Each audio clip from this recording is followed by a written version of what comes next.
కానీ చాలా సందర్భాల్లో మనం గుర్తించింది ఏంటో తెలుసా అండి? వాళ్ళ ఏడుపు నా మీద ఉంది, వీళ్ళ ఏడుపు నా మీద ఉంది, వాళ్ళు ఏడుతున్నారు నన్ను చూసి, వీళ్ళు ఏడుతున్నారు నన్ను చూసి అనుకుంటాం. కానీ నువ్వు ఒక విషయాన్ని గమనించాలి. నువ్వు దేవుని దగ్గరకు వచ్చాక ఎవరు ఎన్ని రకాలుగా ఏడ్చినా ఆయన మహిమ నీ మీద ఉంటుంది. కాబట్టి ఏ మనుషుని ఏడుపు నీకు తగలదు. దేవునికి స్తోత్రం చెబుదామా? ఏ మనుషుని యొక్క శాప పాపంతో కూడిన మాటలు నీ మీదకు రావు.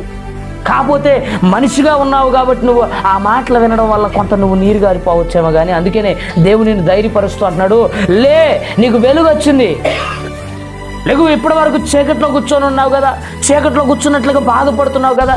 ఎవరికి బాధ, ఎవరికి భయం, ఎవరు బిక్కుమంటారండి అంటే ఎవరు ఎక్కడ ఉన్నోళ్ళు? వెలుగులో ఉన్నోళ్ళ, చీకట్లో ఉన్నోళ్ళండి? చీకట్లో ఉన్నోళ్ళు భయపడతారు, చీకట్లో ఉన్నోళ్ళు భీతి కలిగి ఉంటారు, చీకట్లో ఉన్నోళ్ళు బిక్కుమంటారు, చీకట్లో ఉన్నోళ్ళు ఒంటరితనాన్ని అనుభవిస్తారు. నేను అంటున్నాను, వెలుగులో ఉన్నవాడికి ఒంటరిగా ఉన్నాననేటటువంటి ఆ ఫీలింగ్ అనేది, ఆ భయం అనేది రానేరాదు. ఎందుకంటే నేను ఒంటరిగా ఉన్నా కానీ నాకు ఒక వెలుగు తోడు. ఆ వెలుగు ఎవరు కాదు, యేసయ్య నీకు తోడున్నారు. దేవునికి స్తోత్రం చెబుదామా?